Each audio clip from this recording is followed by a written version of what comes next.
Hello everybody, welcome back to Planet X News.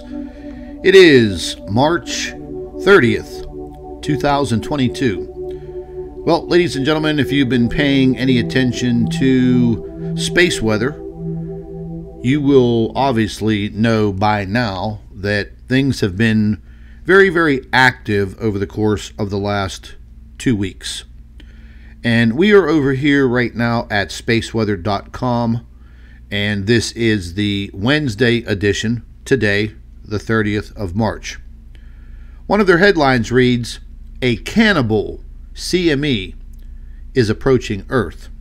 And I know a lot of you, or most of you, or all of you, including myself, have never heard of a Cannibal CME. So I did a little bit of research on it, and I found some information on this Cannibal CME that is vastly approaching Earth and due, I believe, by tomorrow. But we'll go ahead and just read this information. It says a Cannibal CME is approaching Earth on March 28th. Sunspot number AR2975 unleashed a frenzy of solar flares, more than 17 in all. There were 11 C-class flares and 6 M-class flares. At least 2 full halo CMEs emerged from the chaos. And you can click on this image, and this is the LASCO C3 coronagraph. This is a further away view of the sun. Now you guys see me using the red one, which is the LASCO C2, and that is a more zoomed in version. You really can't see the halo CME. They do have it labeled here. They have Mercury labeled. They also have what appears to be a cosmic ray zipping across through space. We're going to be talking a little bit about Mercury today. I had a very long conversation with one of these helio scientists, the ones that study the sun and have been helping me out with a few things, and the conversation was a little disturbing. It is based on some of their research that they are conducting on their own. This will never be any published science papers or anything of that nature, at least not in the very near future. But anyways, I'll go ahead and I'll play this for you. But basically what a Cannibal CME is when you have one faint CME that is sent out into space, and then very quickly behind that another larger, more powerful CME explodes from the sun, and that larger CME is moving at a faster pace. It eventually catches up to the first CME and cannibalizes it, swallows it whole. They join together. Well, unfortunately, we have that situation, and that situation is heading directly towards the Earth. Now look, there's no need to panic. There's no need to go underground or anything of that nature. It's just going to be a pretty strong geomagnetic storm. Things have been, let's say, just very, very active over the course of the last 2 weeks. Reason being, in my hypothesis, is once again, this Planet X object, this stellar core object, it is moving into position as far as going back as far as the 21st of March and moving very, very close in towards the sun. Here we are approximately almost 10 days later. Well, this actually started to occur about I would say probably about 5 days ago, maybe even 6 days ago.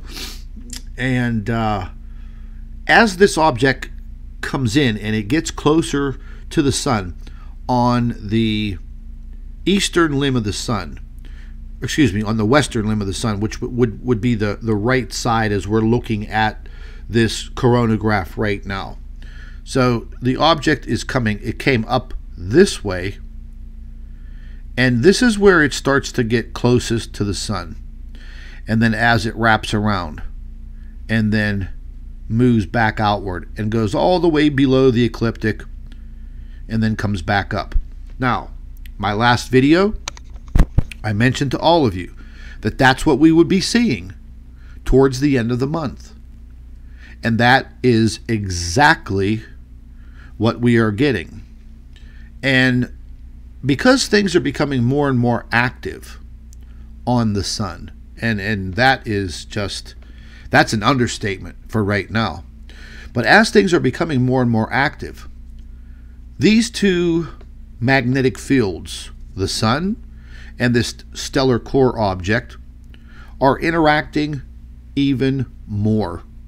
And I've mentioned that in many, many videos over the past several months, that as we creep closer and closer and deeper into this solar maximum, this is what is going to occur.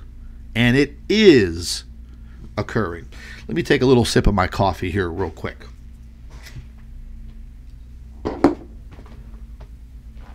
So things are going to be getting very, very interesting here, you know, over the course of the next 3 to 5 years. That is a fact.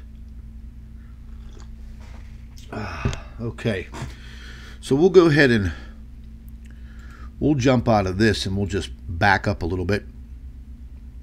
And we already went through this.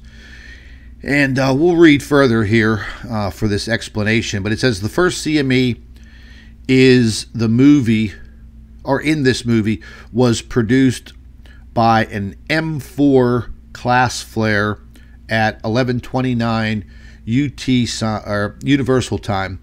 It departed the sun traveling at 1,259 kilometers per second. The second CME was produced by an M1 class flare at 1923 Universal Time. It departed even faster, traveling at 1,700 kilometers per second. And as I've stated, the first one a little bit slower, the second one much faster, and it catches up and it kind of joins together. So you're kind of getting a double impact, but the two have merged together.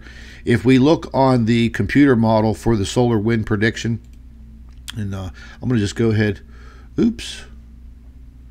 Oop, I thought I almost clicked out of that. Okay. I wanted to blow the screen up. Make it a little bit bigger here.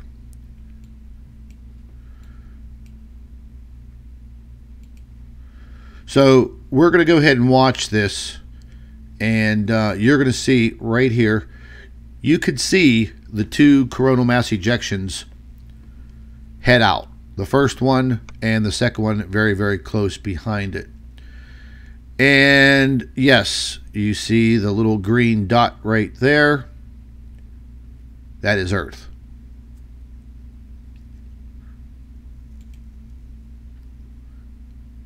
And you could see that it impacts the Earth. And I'm going to go ahead and move to this version here. I'm going to stop it so I could use the slider here. This graph over here is your plasma density. Right below is the radial velocity, the speed of the CME. And we're just going to go ahead and move this in. And you can see right at the peak, the Earth is completely engulfed. You could see it here. You could see it on the side version. You could see the velocity over here. One thing that is going to play in our favor is the velocity is pretty high. The speed is pretty high. So this will kind of be almost like a glancing blow. But the more and more this occurs, well, you know, eventually things are going to start to break down. And that's what I want to talk about. And that was my conversation with the Helio scientist just a few days ago. And you know, I've been doing a little research into it, and again, yeah, it's a little disturbing. People constantly ask me, okay, so you know, you found this object, it's orbiting the sun every 28 days, it's creating coronal mass ejections on the sun. So what does that mean for the Earth? Well, it means a lot. It means quite a bit. And the question about Mercury always comes up, and we're going to be getting into that. You know, people constantly ask, oh, well, if this is so close to the sun, why doesn't it burn up? Well, Mercury is, you know, very close to the sun. It has a very similar elliptical orbit, quite the opposite of this stellar core, but still, it moves in very, very close to the sun, and it has an 88-day orbit, and Mercury is still here. It does not burn up. And I mean, I've tried to tell people that for years. Okay, Mercury's still here. So it's a tiny little rocky planet. Why doesn't it just melt away? Well, you know, it's approximately at one point, maybe I think 29 million miles from the sun. I think at its furthest point, it's approximately 39 million or 40 million miles away from the sun at its furthest point. So no, Mercury does not burn up. It heats up. And the other side that's away from the sun is absolutely freezing. So, you know, I'm not a physicist or a scientist, so, you know, try to figure that one out. But anyways, let's get back to this this Cannibal CME. This is naturally a NASA computer animated image illustrating the concept of a cannibalized CME. And I know some of you criticize about using some of NASA's stuff, but let's face it, folks, where am I going to find an illustration, an animation of what a cannibalized coronal mass ejection looks like? Okay, so I'm going to go ahead and play this for you. I do believe they did take, in this photograph right here where you see all the sunspots, this is definitely taken from the Solar Dynamics Observatory, the SDO. So this here is a real image. They actually installed this image into their animation, but let's go ahead and we'll check it out. And this constant blinking that you're seeing kind of made me a little dizzy watching this. But in the animation, you'll see the first coronal mass ejection flare out, and it's so fast that these two coronal mass ejections, you almost cannot tell them apart. And I'll go ahead and play that one more time. And they're so close together, and that they literally join together, and whatever planet they impact, or if they just go out into deep space, it doesn't matter. But if it does impact Earth, well, you know, we're going to have more issues. The issues that I worry about, I don't worry about that radio propagation and all of that stuff that they talk about in space weather, because I'm not a radio operator. Here's another version of it right here, so we'll go ahead and blow this up. But what I worry about is the radiation. The radiation from these coronal mass ejections, solar flares, things of that nature, making their way towards the Earth and impacting the Earth. Now, our atmosphere and our magnetosphere, well, they block a good bit of this. And that's a good thing. But what would happen if our atmosphere was being damaged? And being damaged by several things. And I'm going to go ahead and pop out of here. And before I start talking about this atmosphere, a lot of you have asked about this orbit, and I have shown the diagram and the animation that I've created showing the Planet X stellar core orbit, the long elliptical and eccentric orbit. Well, this is Mercury's orbit. So you see how far Mercury goes out, it comes back around. It is almost in the same identical orbit, but opposite. So Mercury makes its way further out and up around, where this object goes far, far down below the ecliptic and back up and wraps around. So if I would turn this around and flip it completely 180, or 360, I'm sorry, you'd be looking at what this stellar core orbit looks like. And it's moving much faster, 28 days, because it is so much closer to the sun. I don't know exactly what those distances are.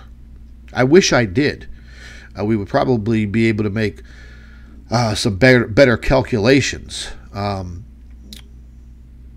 me go ahead and bring up this next illustration here. Now, maybe some of you know, maybe some of you don't know, that Mercury also has a magnetosphere, the same as the Earth, the same as all of the other planets in our solar system. Now, some of the planets don't have big, strong atmospheres like the Earth does, and still the question is out there, what happened to the atmosphere of Mars? It seems to have been just completely stripped away. So there's still major studies going on about Mars. But what about Mercury? What about this magnetosphere? The magnetosphere partially protects Mercury. So, is there a possibility that this object, this stellar core we call Planet X, that's orbiting our sun, that's creating this havoc, well, apparently it also has a magnetosphere.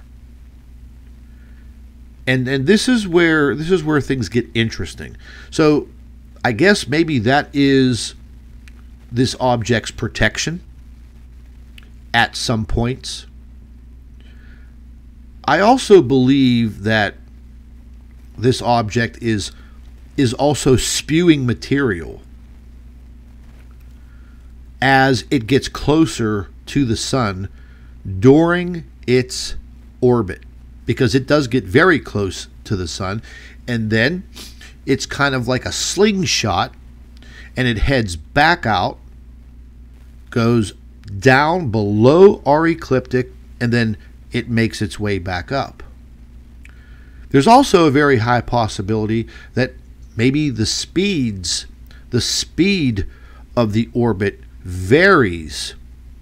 Now, I don't mean 28 days, 27, 26, 31 days. No, it stays in that 28 days, but it's kind of like it comes in, and as it gets closer and closer and closer, let's just say this is the sun. You know, this is Mercury, but let's just say this is the sun. And as it comes up, the sun's gravitational field starts to pull it in. It gets quicker, quicker, quicker, faster, faster, and it gets slingshotted around the eastern limb of the sun and then back down below the ecliptic. And then it literally starts to slow. And then as it makes its way back up, it gets stuck in the sun's gravity and its orbit starts to speed up. All of those calculations end up equaling this 28-day approximate orbit.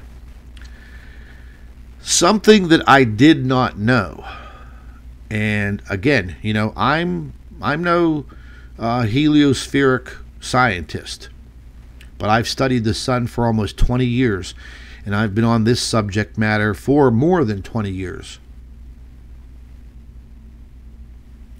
So, if this object plus the sun's magnetic fields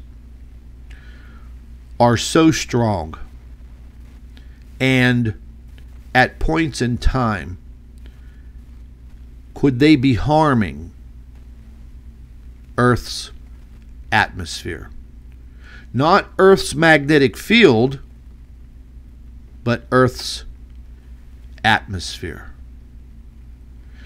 If the magnetic fields of Mercury and Venus were as strong as this object is, possibly, then it would affect the Earth.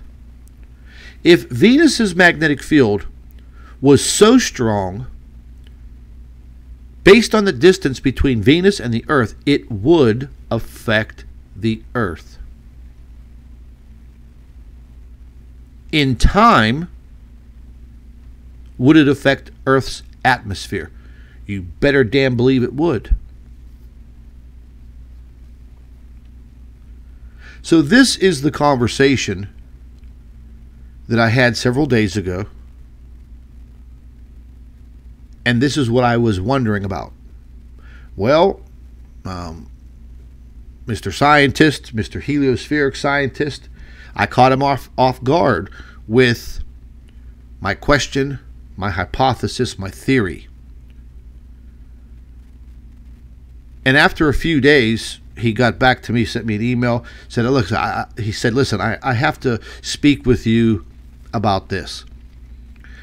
And we had a little video conference, and he said, I never thought about that.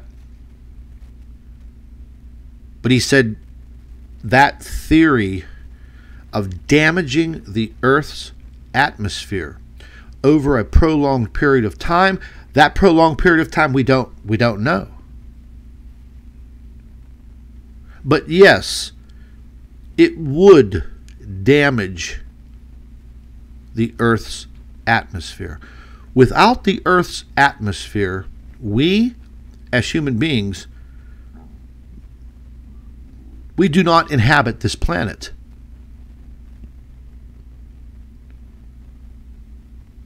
We don't. Do we go underground like moles? Can we live on a rocky planet deep, deep underground without that planet having an atmosphere? Probably. Probably. Wouldn't be a fun life. Be a little weird.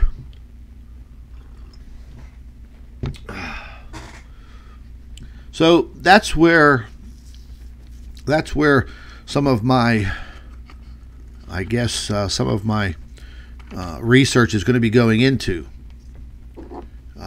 I don't know how I'm going to conduct it. I don't know where to look for the information. I don't think anybody's ever proposed this. I don't think anybody's ever talked about it. And then we got on the other subject matter. And my question to him, was, okay, do you think this would be something sudden that would happen to the Earth's atmosphere, or do you think it would be kind of a slow degradation of the atmosphere? And he said, well, based on how many years this object has been orbiting the sun, there's a high possibility that this is a slow bleed, meaning that slowly the Earth's atmosphere is being destroyed, holes being poked in it, disguised as climate change.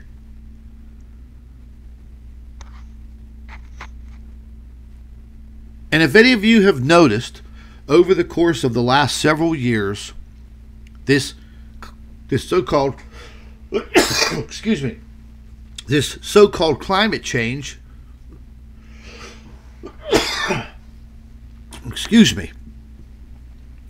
figures I'd be sneezing and coughing right in the middle of all of this.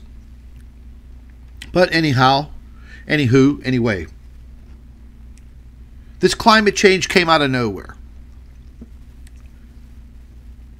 They had little Greta Thunberg, or whatever the hell her name is. They used a kid to go out there and create this false narrative or this false awareness.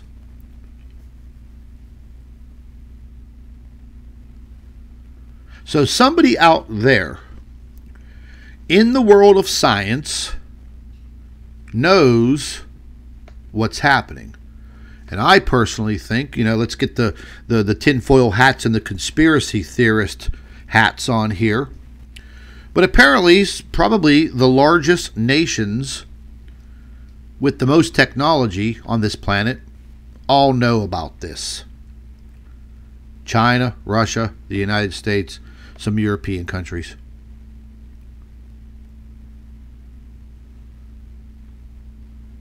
And little Greta, she came out of Europe. So somebody knows something. And they created this whole narrative. Maybe they actually think that the disguise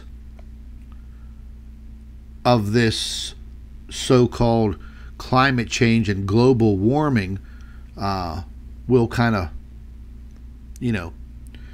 keep the public scared, like they do with everything, fear.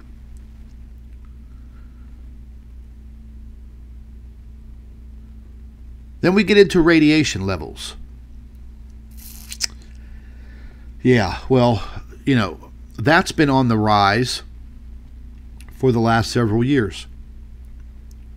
The rates of skin cancer have been steadily on the rise. The power of the sun in the summertime is just absolutely intense. You all know that. You're all feeling it when you're out and about during your summer seasons.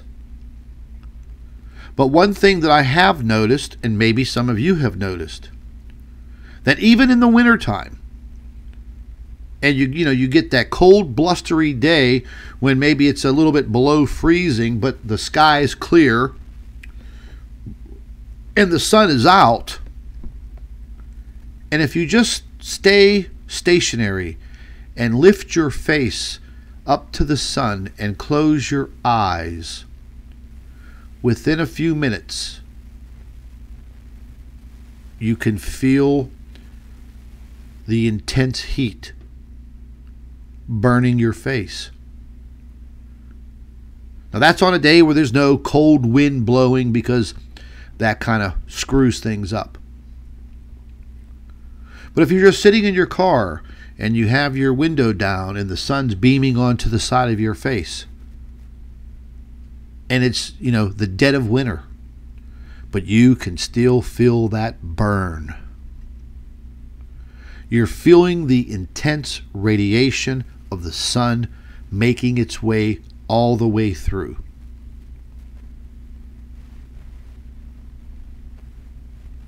Has it always been like this? I don't know. But I have started to notice this over the course of the last several years. Very, very interesting. So, is there some type of worldwide cover-up? Who knows?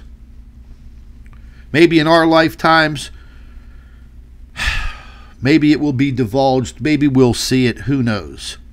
One disturbing factor is, just the other day,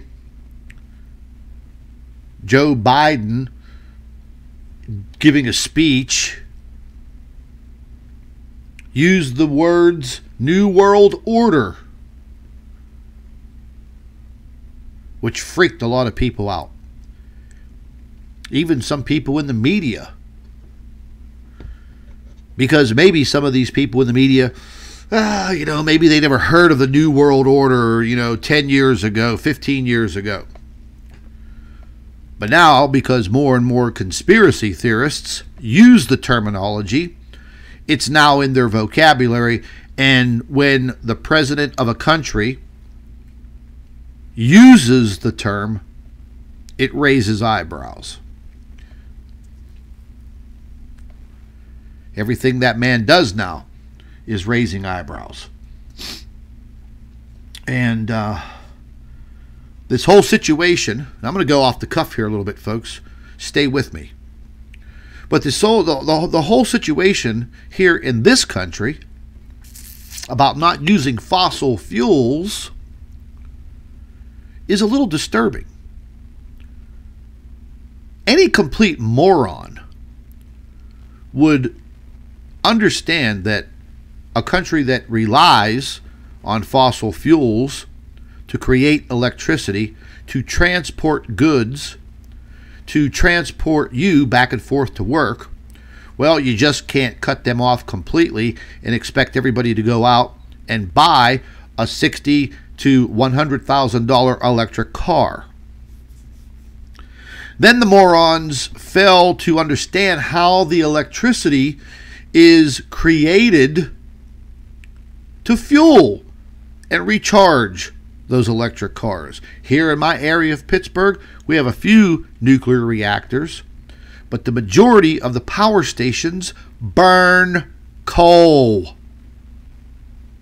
They burn coal to create electricity.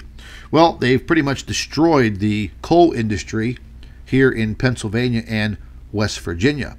There is no more drilling for the shale gas. It's completely shut down in this state. All of my friends that were in the industry are out of work.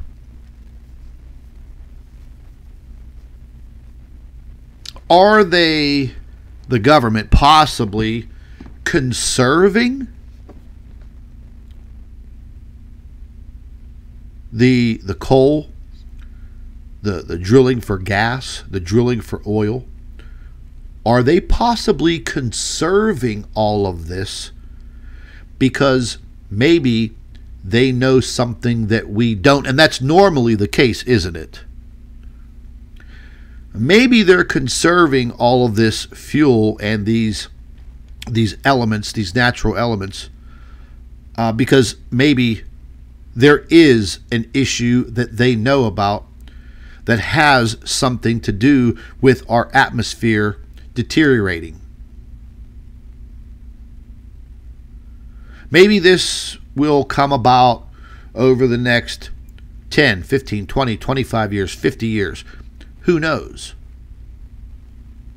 Maybe they think they have that time, that they can try to convert everybody over to using electrical vehicles for transportation to limit the stress on our natural oil, gas, and coal supplements. Because maybe they're going to need it in the future.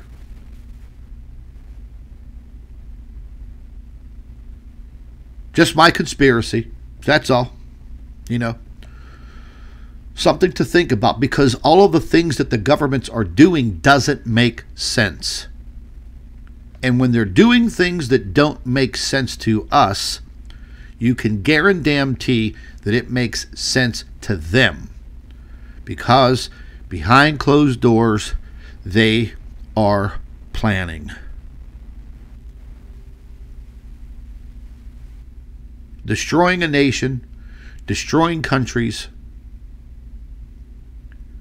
for their own sake, for their own survival.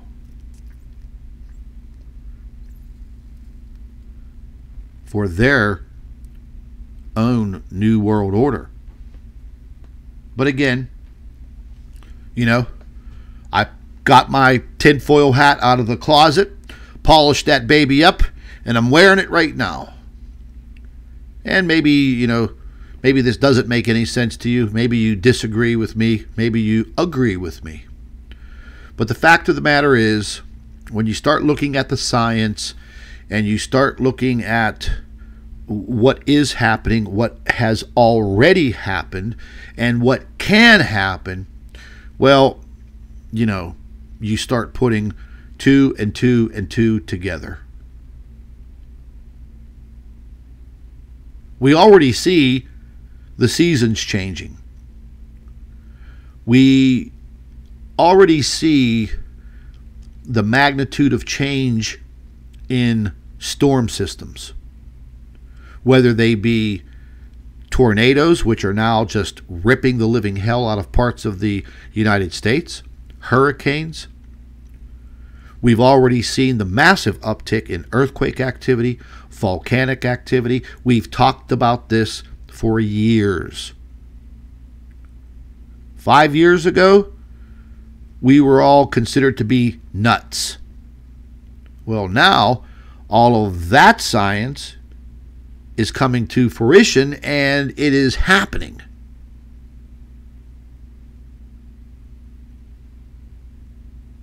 I don't know how much more speed this is going to pick up and advance into worse situations. But each summer that goes by, each winter that goes by, I start to see these changes. You know, let's just take a look at my weather here in the Pittsburgh area. A few days ago, it was beautiful, beautiful, spring-like, 68 degrees. The very next day, we had a winter weather advisory. Dumped 3 inches of snow. A couple days later, I think it was 2 days later, temperatures went back up. All the snow disappeared. The rivers were all rising. The snow in the mountains was melting. And the weather turned into complete shit. And then it just did it again. So the last 2 days here in the Pittsburgh area have been freezing. Cold. 34 degrees. Down in the teens at nighttime. But today, it's going to be close to 68 degrees. The plants and the trees and the flowers, they don't know what the hell to do.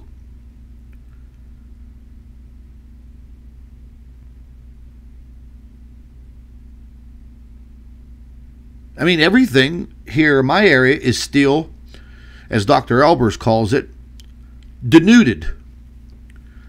You know, she uses that term when the leaves fall off of the trees in the fall. She says, oh, look, all the trees are denuded. Never heard the word before, but now I use it. So we're at the very end of March.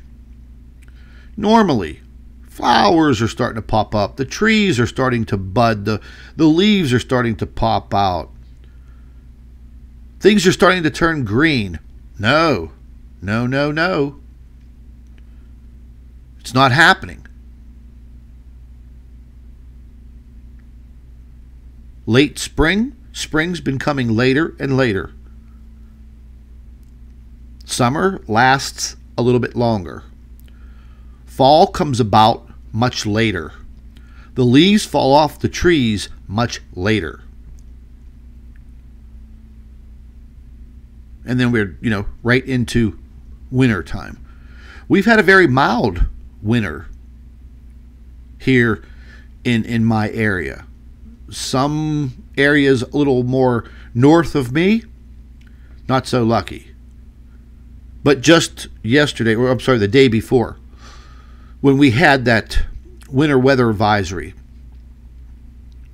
just north up on Interstate 81, which runs across the top part of Pennsylvania along the New York state line, they had a massive whiteout blizzard condition that rolled in, came out of nowhere, and it caused a massive, massive car pileup. You guys have all seen them before. 50, 60 cars and tractor trailer trucks all smashing together. Well, that just happened 2 days ago. Interstate 81, right up there around Erie, Pennsylvania. 3 people killed, 24 critically injured, and all caught on video. Horrifying situation. We're already at the end of March. You know, and I know through time, you know, we've had little weather patterns that have rolled off of the Great Lakes, and yeah, we got a little dusting of snow. That was in the past. What transpired the other day, and I saw it on the GOES radar system. I saw what was happening. It was the craziest damn thing I've ever seen in my life, and I was monitoring it. And sure as hell, 8 hours later, boom! It just hit that entire area, northern part of the state. People lost their lives, people critically injured. All of the vehicles destroyed, tractor trailer trucks. 2 of them caught on fire. One guy was videotaping. Another guy behind him was videotaping. And as a tractor trailer truck was crashing into the pile, the one guy in the front that was videotaping, he tried to jump out of the way. He slipped and fell as a tractor trailer truck barreled through other cars and trucks, and he almost lost his life by fractions of an inch.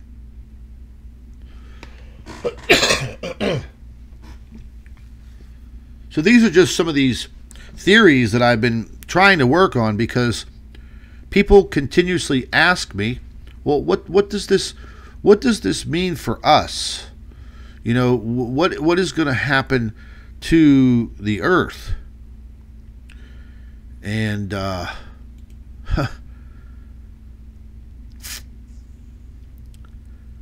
just don't know, folks.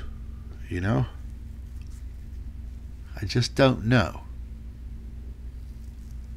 And I think about it constantly. You know, every time I go outside, I'm looking up at the sky. They've really started to hammer the chemtrailing here in my neck of the woods again. I don't know about any of you guys where you live, but we know every single time we have a beautiful crystal clear day, and you know, you use the old saying, there's not a cloud in the sky. Well, that doesn't happen too much, because within hours of that crystal clear day and the sky so blue, within hours they're up there zipping back and forth, and you end up with that haze real far high up in the atmosphere. What do they use that for? They use that to block out radiation, to deflect it back into space, to create a canopy over top of us. All at the same time, they're dropping poison on us and our trees and in our rivers. So I guess you're trading, you know, one sickening, damaging thing, radiation, for another with chemicals. But I've been working very hard, racking my brain, trying to wrap my brain around all of this. Where do we go from here? Really, the only thing we can do is wait it out. Live our lives. Do what we want to do, as long as we can do that. Because it seems that as time goes on, our freedoms are becoming less and less. But anyhow, the latest photo captures you see on your screen now. As I mentioned in my last video and live stream, I mentioned that we had the object up here, then we had the object down here, and then it falls below the ecliptic, comes back up. Here's our new position as of the 21st.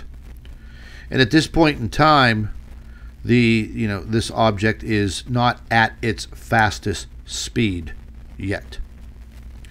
We could go ahead and zoom in on it. This is coming from the cactus. This was just a tinge, just had a little bit of a tinge of a blur to it. Sometimes that occurs on the cactus because it's just not that high resolution.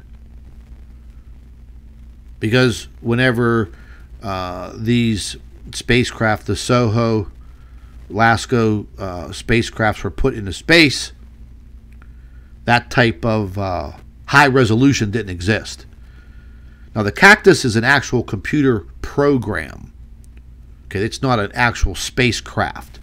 It's a computerized program that is used by LASCO and SOHO, the coronagraph C2, C3.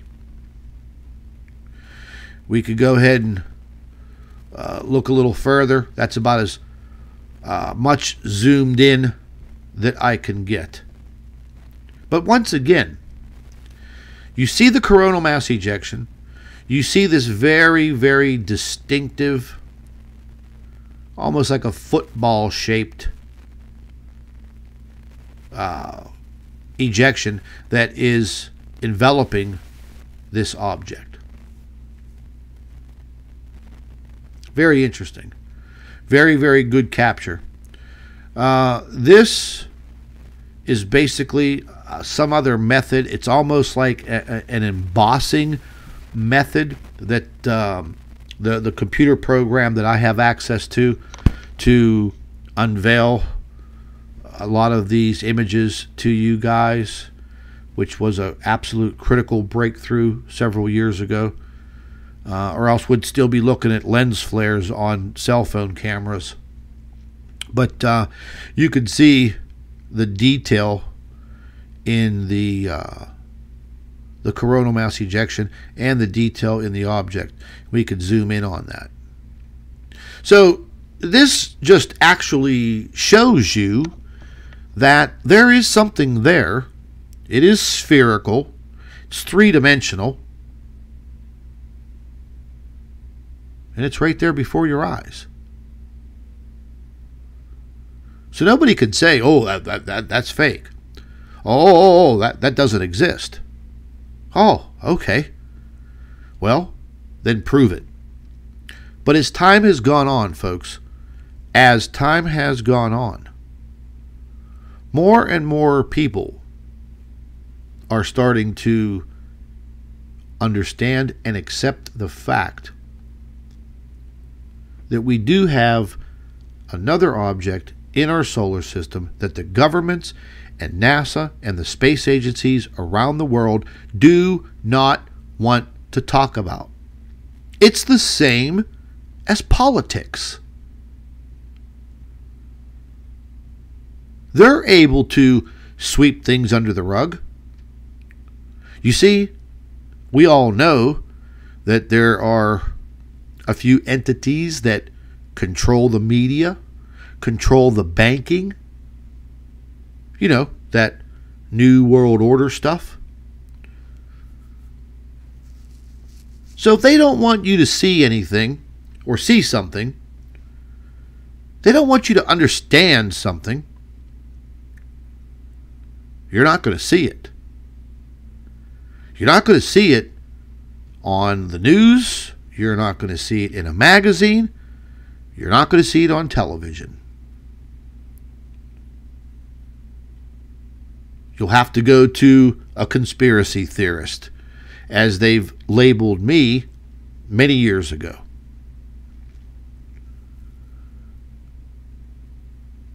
But the fact of the matter is, they underestimated me. I don't know about the others, but they underestimated me and my will to find the truth. And I've had some help from some very great people, from some very smart people. Sometimes they weren't willing to come out and, show their identity of who they are. Me, I didn't care. But we could see what's there. We'll zoom in. That's as far as I could zoom in on that. Definitely kind of weird looking, But you could really see like the ejecti particles, which are, well, maybe I'm using the wrong word, particles, because these little pieces here, they're huge. Whatever is blowing off of the sun is blasting this object. Is this object's magnetosphere protecting it somewhat? Probably. Probably. Very interesting. Then just the other day, on the 24th, I caught this weird anomaly on the cactus. I also caught it on the Lasco C2. What the hell it is? I got no idea. But this is a negative, and it just blazed right across the sky. I put this forth to some of the Helio crowd on Twitter, and a couple people said it could have been a cosmic ray. Other than that, that was the only answer that I got. But, it's a little weird, though, because whenever you zoom into it, it's kind of got a rounded edge here and a squared off edge over here. And boy, does it got a perfect shape. It almost reminded me of that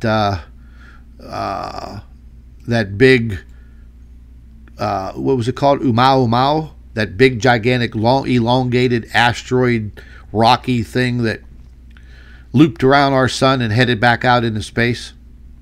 Even a Harvard professor later on came out and felt that it was possibly an alien spacecraft, Umau. Definitely some strange things going on. No doubt about it. Now, let me back this up a little bit.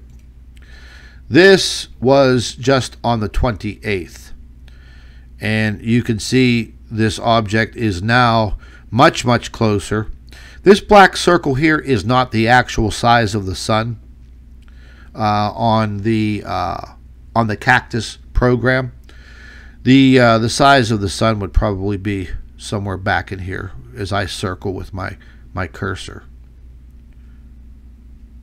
So this black occulter is just it's built in. It's built into the lens.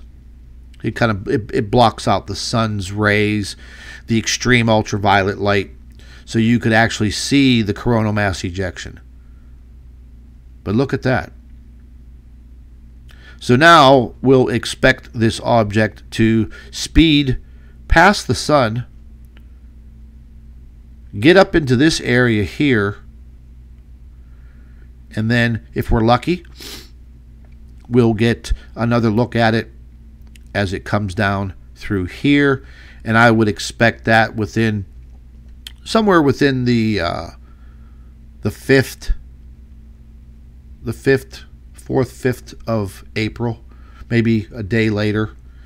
It all depends. But we will see coronal mass ejection starting to occur on the backside. They will be coming from this direction, and then once again this direction. So it's all in a cycle, folks. None of this is going to change. I can continue to make the observations, show you the photographic evidence, which is pretty cool, you know. I mean, this is all we got. Now I know that, you know, I know NASA is getting probably some of the best damn images of this object with that Parker Space Probe and that solar orbiter, but we'll never see it. Why? Why? Because it will be the best damn photographic evidence ever seen.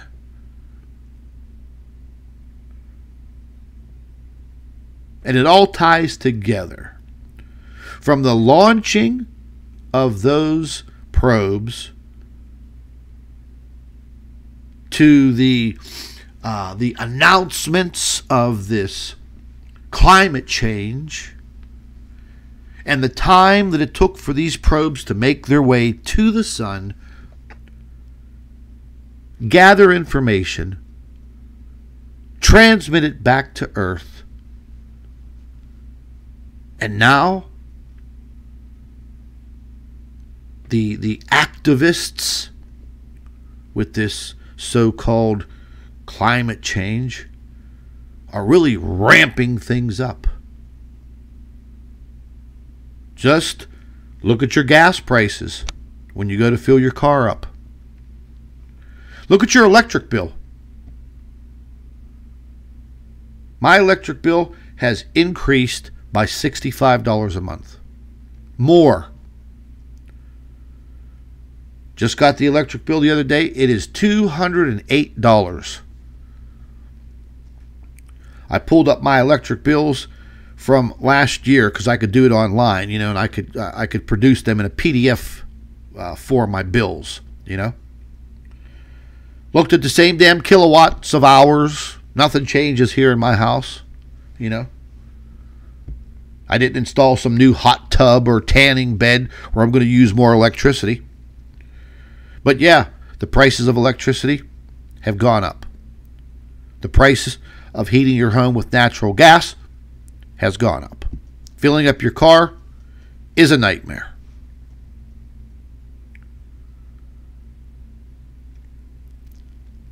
Something else that we should definitely think about is what's going to happen when more of this solar radiation breaks through a weaker atmosphere and starts to destroy crops around the world. They are already talking about a global food crisis because of this invasion of Ukraine. But we were already moving towards global food crisis 2 years ago. Folks, just go back in time and just think about when you were going to the grocery store. Look at the size of your produce. Look at the size of heads of cabbage, heads of lettuce. I mean, all of these fruits and vegetables, the sizes have gotten smaller. Maybe because, what, are they picking them earlier? And they're not letting them grow? They need to get them to market faster? I don't know. But I've noticed that. Things are getting smaller. I'll tell you this much. Mark my words. We are going to see some very, very serious, rough times going into this summer and throughout the rest of this year, moving into the beginning of 2023. Life changing, because everything that is occurring is going to change your life, whether you like it or not. Now, yeah, Scott's the bearer of bad news, but we can adapt. We've been adapting to this planet that we live on for thousands and thousands of years. Now, if the atmosphere gets stripped away, well, that's a different story. But if the atmosphere is getting damaged, and we could make it through this solar maximum and gradually go into the next solar minimum, maybe, just maybe, the atmosphere can heal itself during a solar minimum. But then we move right back into that cycle of the next solar maximum. And another decade of, damage to the Earth and its atmosphere and its magnetosphere.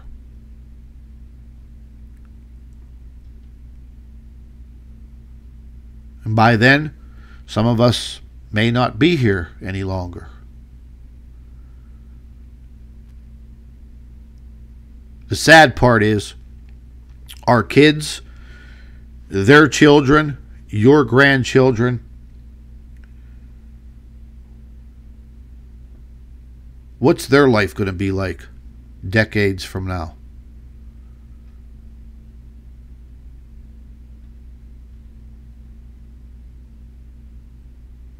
That's the big question. But we are going to see some massive changes. And we're going to have a really hard time. That's for sure. This upcoming summer, folks, regardless of where you live, do your damnedest to try to limit your sun exposure. If some of you are sun worshipers and you're out there without sunscreen, maybe you work out in the elements, I would start to wear those thin, lightweight, long sleeve shirts. Keep your head covered. But for those sun worshipers, man, slicking your body up with suntan lotion and laying out in that sun for hours, you're going to destroy your skin. Something else that is occurring and that will occur and is already occurring is the cellular damage, all the way down to your DNA. And that damage is caused by this direct exposure to this radiation. If you don't believe me, then you go ahead and you research it for yourself.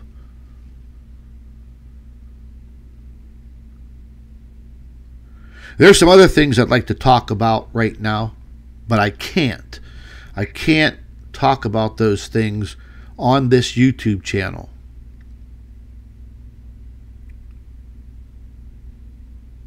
But there are already other things that people have been exposed to over the course of the last 16 to 18 months that has and will affect your DNA. Some of you it will, and there will be some that didn't participate that it won't have any effect on because of that reason, because they did not participate. Maybe you guys can read between my lines. But I know one damn thing. The more radiation that breaks through that atmosphere and impacts the earth and the people on this earth, that radiation is going to be a killer.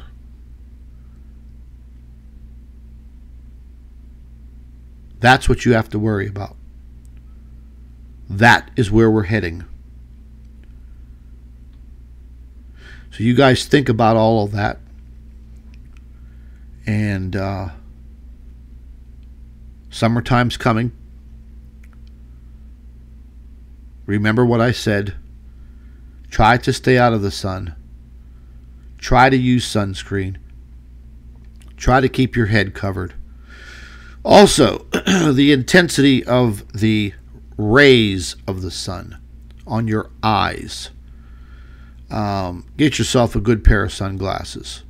If you're going to be outside in the sun, don't buy those cheap dollar store sunglasses. Get some good sunglasses, because that is also very, very damaging to your eyes, your skin, your eyes, all the way down to the cellular level and your DNA.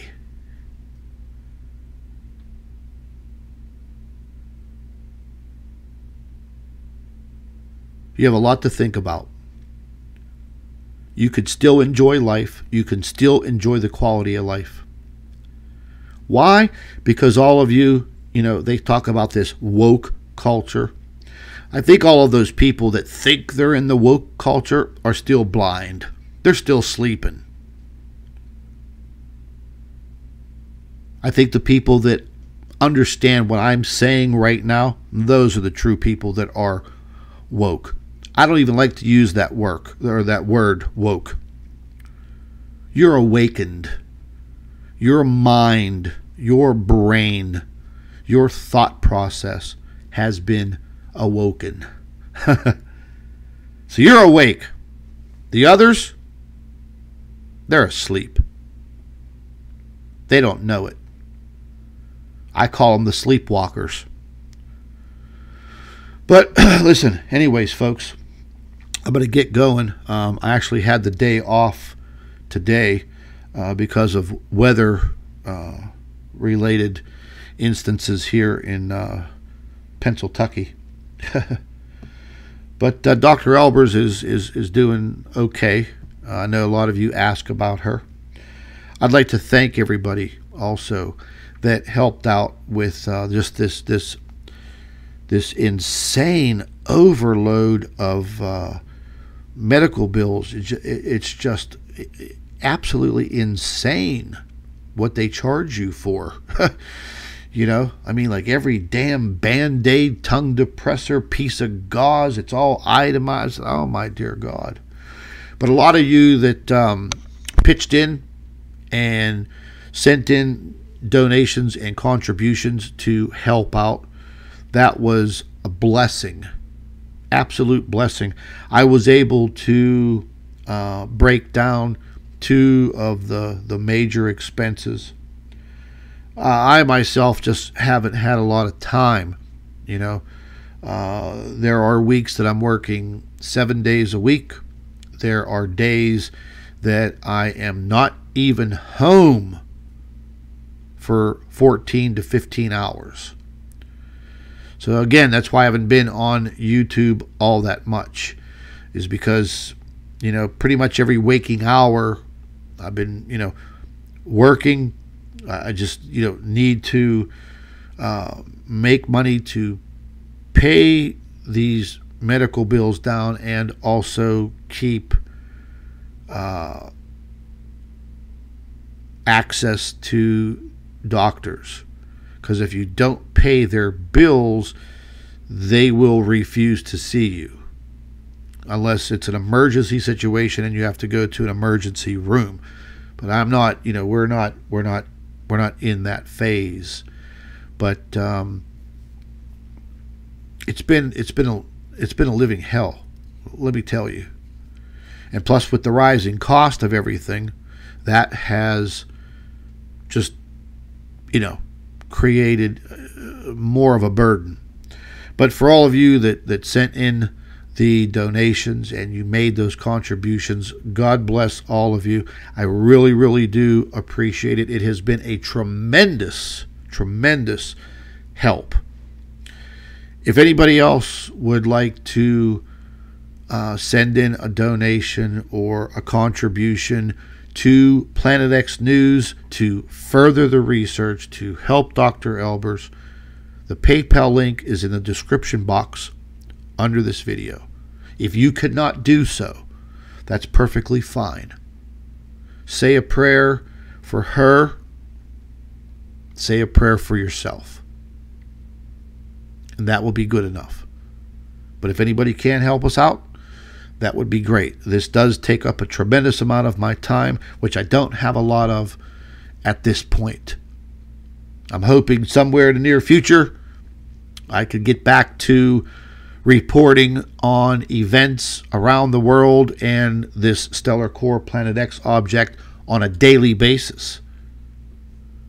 Because I think there's going to be so much to talk about, so much to report, so much to enlighten people this upcoming summer and fall of 2022.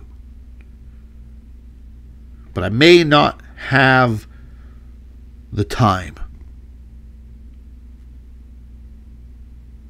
But once again, thank you. Thank you very much. You people are fantastic. And once again, God bless. Be safe out there, folks. And I'd like to show you guys one area right here on the Planet X News YouTube channel. I've been putting up a lot of information on the community tab.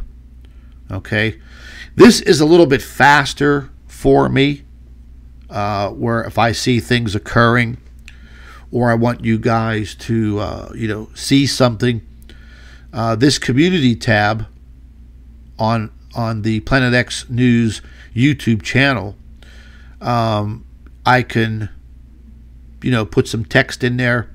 If you click on the image, it will give you the full image. And you could also leave comments. You could ask questions. It's pretty, it's pretty neat. But it enables me to put a lot of information out there quick. Because Facebook, they still censor the Planet X News Facebook page. There is also a Planet X News Facebook group. All of those links are in the description box below. And there's been a lot of information over the course of the last 10 days that I have put up here. And it's been very interesting. I'm able to put this together quickly and show you guys what is going on. And it's pretty cool. One more thing before I go is I wanted to show you guys how much activity is actually going on when it comes to these coronal mass ejections. Okay, so this is going from just March 25th through the 30th. Okay, you see all of these colored marks on this schedule here. These are the coronal mass ejections. You click on it, pull it up, and this is what's going on. This was the latest today. Now, unfortunately, I can't slow the speed, but what you can do, you could get in there and use the slider. And you could start to see the transformation of this coronal mass ejection. That is a halo. Absolutely incredible. And you could go back and you could click on this one is from the 28th, 2 days ago.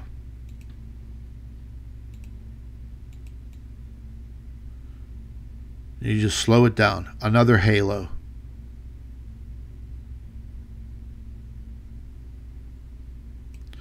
Very, very interesting.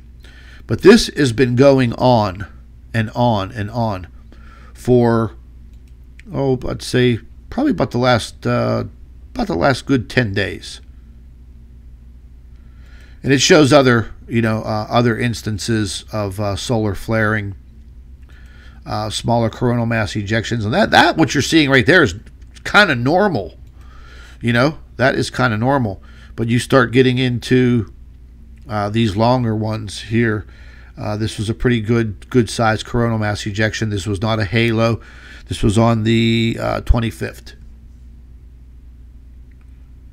But you can see how the activity is picking up, and it's really starting to pick up. Actually, I wanted to jump over here real quick. That's not what I wanted right there. This is what I wanted right here. Just take a look at this. This is the sun facing, the Earth facing the sun right now. Look at all of these sunspots, all of these active regions. 2978, 2979, 2974, 2980, 75, 76, 2977. Very, very active regions. They're everywhere. And I did mention many months ago is this would be what we would see. We would see all of these sunspots just below the sun's equatorial region, the sun's equator. We would see them above and below. The ones that we really have to worry about are the ones that are below the equator, because that is where the Earth is positioned, slightly below the sun's equator. And those are the coronal mass ejections that would affect us more directly. So a lot of solar, a lot of space weather going on. And this is going to be something that's going to be ramping up, picking up, and becoming more and more and more intense over the next 3 to 5 years as we progress further and further and further into this solar maximum. But just a heads up, guys, check out the community tab on the Planet X News YouTube channel. And also, if you're not getting notifications from YouTube, check back every day or every other day for a new video or new information in that community tab. Okay? Once again, folks, thank you for all the help, the donations, and the contributions. Really appreciate it. And I really appreciate all of your support watching these videos, absorbing this information, because eventually, at some point in time, it's going to become very relevant in your life. God bless. Take care, folks. See you soon.